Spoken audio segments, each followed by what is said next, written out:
Gracias por acompañarnos. Se quiere divorciar y su ex no aparece, no hay forma de encontrarlo, no se puede notificar. ¿Cuáles son las herramientas que nos ofrece la legislación costarricense en este sentido? Le cuento, un curador procesal en Costa Rica es un abogado designado por un juez para representar y defender a una parte en un proceso judicial cuando ésta no puede hacerlo por sí misma. Esta figura se utiliza en casos como cuando se desconoce el paradero o domicilio de un demandado, en representación de personas declaradas incapacitadas o cuando una persona jurídica no tiene representación legítima. Esta figura legal se utiliza en el caso de que alguien se quiera divorciar y una de las partes no aparece, está fuera del país o no tiene ubicación domiciliar. Es decir, no hay forma de contactarlo, licenciado Gerardo Jiménez. ¿Cómo se llama esa herramienta que nos ofrece la legislación costarricense? Muy buenas tardes, Alex. Qué gusto estar por acá. Lo primero que debemos de decir, usted lo definió muy bien. La figura se llama un curador procesal. El curador procesal es un abogado que lo nombra un juez de una lista de curadores procesales para que sirva de garante o de abogado o representante de una persona que no conocemos el paradero, no sabemos dónde está, o eventualmente si es una persona que no tiene una condición para enfrentar un proceso judicial como tal. Tenemos en nuestra legislación, en el artículo 48 del Código de Familia, 8 causales de divorcio, de las cuales solo 3 podríamos decir que no, pues no podríamos utilizar curador procesal. ¿Por qué? Bueno, una es la separación judicial, que ya un juez declaró judicialmente que ya están separados judicialmente y con solo el transcurso del tiempo se va a decretar el divorcio. Pero casi en todas las demás, sí. Por ejemplo, la otra que no aplica el curador procesal, el divorcio por mutuo consentimiento. ¿Por qué? Porque hay una participación de ambos, exactamente. A ver, pero ¿cómo se inicia el proceso? Ok, yo tengo que demostrarle al juez que durante cierta cantidad de tiempo he intentado dar con mi ex y que no aparece por ningún lado. ¿Cuál es el proceso? La prueba más importante para que el juez dé credibilidad a ese dicho suyo, no puedo ubicar a esta persona, primero, que supongo que está viva, ¿verdad? O sea, yo presumo que está viva, pero que no tengo una dirección de un domicilio, no tiene un trabajo establecido, no lo ubico por ninguna parte. Ni la familia de esta persona lo ubica, por ejemplo.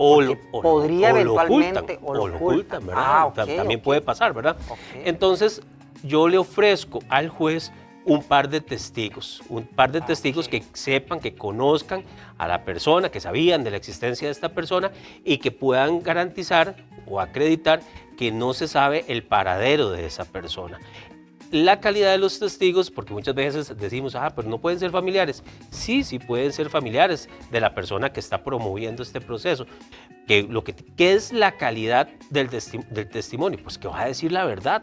O sea, que no va a venir ahí con un estribillo, ¿verdad? Y después va a empezar a buscar a la parte o al abogado, decirle qué era lo que tenía que decir. No, que viene a decir verdad, que no conoce el paradero de la persona a la cual se está tratando de atraer al proceso, y el juez con esas valoraciones de credibilidad y de oportunidad de los testigos, ¿verdad? De esa declaración real, porque los testigos tienen que decir verdad, si no podría haber una sanción, ¿verdad? Jurídica. Entonces va a nombrar a un curador de esta lista. El curador va a aceptar el nombramiento o no y va a representar los intereses de esta parte a la cual está, valga la redundancia, representando. ¿Y qué es lo que se garantiza ahí? Que en este caso sería el interesado, en ese caso, de que concluya esta relación legalmente. El interesado lo que hace es promover el proceso judicial y el curador garantizar el derecho de defensa de la contraparte. De la contraparte, correcto, aunque no esté. Del que no está, exactamente. Para eso, por eso es que tiene que ser técnicamente un abogado para que pueda así pues hacer una defensa técnica en el derecho de la defensa de esos intereses de esta persona. ¿Por qué? Porque en un matrimonio pueden darse ciertas cosas, por ejemplo, pueden haber una adquisición de bienes que se van a entender como bienes gananciales durante la vida matrimonial. Ok, y qué bien que lo toca porque no lo había analizado. ¿Qué pasa en este caso que se dé un divorcio a través de un curador, por ejemplo, en este caso de que el ex o la ex no aparezca? ¿Qué pasa con esos bienes? Hay que determinar la ganancialidad. Ajá. Los bienes gananciales son todos aquellos que son incorporados durante la vida matrimonial por los esposos. En este caso, pero también tiene que haber una participación mutua. Por ejemplo, los bienes que son atraídos o que quedan inscritos a mi nombre por herencia o por donación, no son bienes gananciales. ¿Por qué? Porque no hay una participación de mi cónyuge. Esos no son bienes gananciales. Pero tampoco son bienes gananciales aquellos que fueron adquiridos durante una separación de hecho. Cuando hablamos de una separación de hecho, es bueno precisar qué significa de hecho. Esa frase, de hecho, en el derecho, es que algo se está dando en la vida normal, en la realidad de las cosas, pero que no está revertida de derecho, no está constituida por derecho. Por ejemplo, las personas que están casadas, pues las obligaciones dentro del matrimonio y los fines del matrimonio está la vida en común. Y si están separados desde hacía mucho tiempo, pues no es una cuestión que el derecho tenga que saber. Entonces hay que hacer esa validación para poner al juez en contexto. Estos bienes que fueron adquiridos durante la separación de hecho no constituyen bienes gananciales, a pesar que fueron adquiridos con una causa onerosa, o sea, pagada, pero que no constituyen bienes gananciales.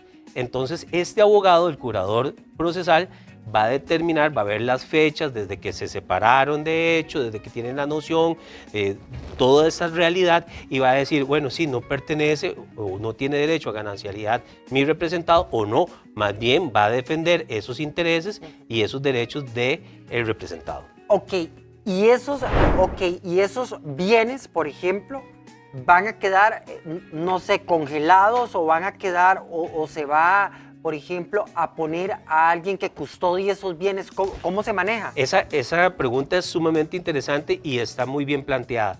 No cuando son bienes inscribibles. Cuando hablamos de bienes inscribibles son carros, motos, propiedades, ¿verdad? Que son sujetos de inscripción, objetos de inscripción en el registro nacional. Eso lo que va a hacer es que una vez que se haga la sentencia y que declare cuáles bienes son gananciales y en qué proporción, que es normalmente un 50% y un 50%, van a quedar inscritos a través de una ejecución de sentencia que se manda al registro nacional, y ya va a quedar el 50% de Alex y el 50% de la otra persona. ¿Y qué pasa cuando hay hijos de por medio? Los bienes gananciales es de los cónyuges. Ok, solo de los cónyuges. Exactamente. Okay. Cuando hay hijos de por medio, pues hay otros procesos, por ejemplo, los de pensiones alimentarias y todo lo demás. Pero cuando se tiene que manejar aparte, por ejemplo. Se maneja en un proceso ahora con la nueva reforma del procesal familiar, pues se trata de abarcar la mayor cantidad de procesos dentro de un mismo juzgado, dentro del juzgado de familia. Sin embargo, son procesos distintos o pretensiones distintas. El divorcio, propiamente dicho, es de dos personas que se casaron, y las partes o los sujetos procesales en ese divorcio son los cónyuges. Ahora bien, cuando hay pensiones alimentarias a favor de personas menores de edad o personas mayores de edad, de acuerdo a lo que la norma establezca, pues se tiene que establecer también dentro de los hechos de la demanda para que en las pretensiones pues el juez pueda declarar lo que corresponda de acuerdo a cada caso.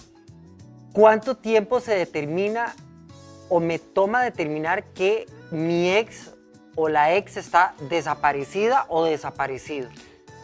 Ahí... ¿Cómo lo determino? A ver, porque puede ser que me di cuenta que se fue para un país X, pero que no hay forma de ubicarlo en el país X. Entonces mi investigación llega hasta ahí. Correcto. Hasta migración, por ejemplo, Correcto. Donde me dicen que sí, que en tal fecha salió del país. Correcto. Eso también, nuevamente, es bastante interesante. Yo busco una certificación de movimientos migratorios. ¿Me la pueden dar como cónyuge? Sí, porque es una información pública, digamos, de los movimientos migratorios de las personas. Entonces, no hay problema. Pero acordémonos que, por ejemplo, en países circunvecinos, por ejemplo, la frontera con Nicaragua es muy porosa. ¿Qué es muy porosa? Que hay pasos ilegales y que no van a quedar registros. Por eso es la importancia de los testigos. Es decir, bueno, nosotros sabemos que esa persona se fue a su país de origen o se fue a un país como migrante ahí a buscar trabajo y no ha vuelto. Es que se me ocurre también, por ejemplo, la gente que viaja a Europa, por ejemplo, de que no te piden pasaporte para ir de un país a otro porque pertenecen a la Unión Europea. Entonces, Dave, puede ser que la tita dijo que se iba para España, pero puede ser que esté, no sé, en Francia o Sí. no sé, se me ocurre. Y no hay forma de localizar. Es el momento en que yo sé que no tiene un domicilio fijo, donde no pues, donde lo pueda notificar, o donde pues, ya no tengo conocimiento de su paradero, ¿verdad? Y se fue de mochilero ahí por Europa, y mochilera por Europa, y ¿verdad? No sabemos dónde está. Entonces, pero yo tengo esa determinación personal, esa autonomía, la voluntad de no continuar casado o casada. Entonces, voy y solicito a un juez el nombramiento de un curador procesal para que defienda o para que vele por el derecho de defensa de esta persona para yo obtener mi pretensión final, que va a ser el divorcio como tal.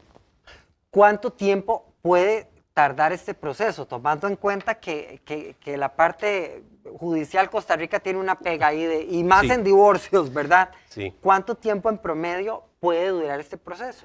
Qué bonito esa pregunta porque me da la posibilidad de responder como abogado. Los Claro. abogados siempre respondemos depende. Depende de muchas circunstancias, ¿De cuáles? del circulante que haya en el juzgado que es competente por razón de materia y por razón de territorio. Porque Entonces, todo va al juzgado de familia. van este a los tema. juzgados de familia, pero recuérdense que hay competencias, Total. que es la competencia por territorio, por ejemplo, el lugar donde yo habito o mi domicilio. Entonces, si yo estoy en San José, en Desamparados, y hay un juzgado de familia de desamparados, el competente es el juzgado de desamparados. Pero también la cantidad de población es distinta a otro juzgado de familia. En Guatuso, por exactamente, en un lugar alejado. Entonces, va a variar. La pretensión inicial del Código Procesal de Familia, que es acelerar los procesos, la resolución de los conflictos familiares, pues debería tardar unos 6 meses. Ok. De 6 meses a un año. Para que salga publicado, digamos. Para que ya quede en sentencia, más o menos, porque hay varios procesos. El nombramiento del curador, la aceptación, el pago. Este no es gratuito. Hay que pagar el curador procesal. ¿Y en cuánto está saliendo? Más anda, o menos? sí, anda alrededor entre los 100 y 150,000 colones. No está tan caro. No, depende. Tomando en cuenta, sí, depende, depende. Tomando en cuenta mi libertad, no está tan caro.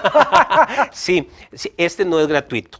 Esa es una de las características. El juez solo nombra el curador, pero este profesional hay que pagarlo. Ese profesional hay que pagarlo. El juez determina el monto a pagar y se deposita judicialmente. Entonces no es que se entienden con el abogado directamente. Incluso el abogado el curador no puede estar tratando directamente con su contraparte. Es prohibido por ética. ¿Qué pasa, por ejemplo, con esta persona que se desapareció, que va a aparecer ya divorciada o ya divorciado después de este procedimiento? Porque igual no hay forma de avisarle.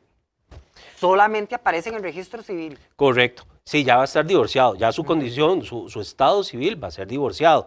Ahora bien, si habían bienes gananciales, pues muy probable, si el curador procesal hizo la tarea como debe ser, y que estoy seguro que tienen la capacidad de hacerlo, pues van a aparecer los bienes gananciales inscritos a su nombre, lo que correspondía de acuerdo al juez. El juez es un garante objetivo.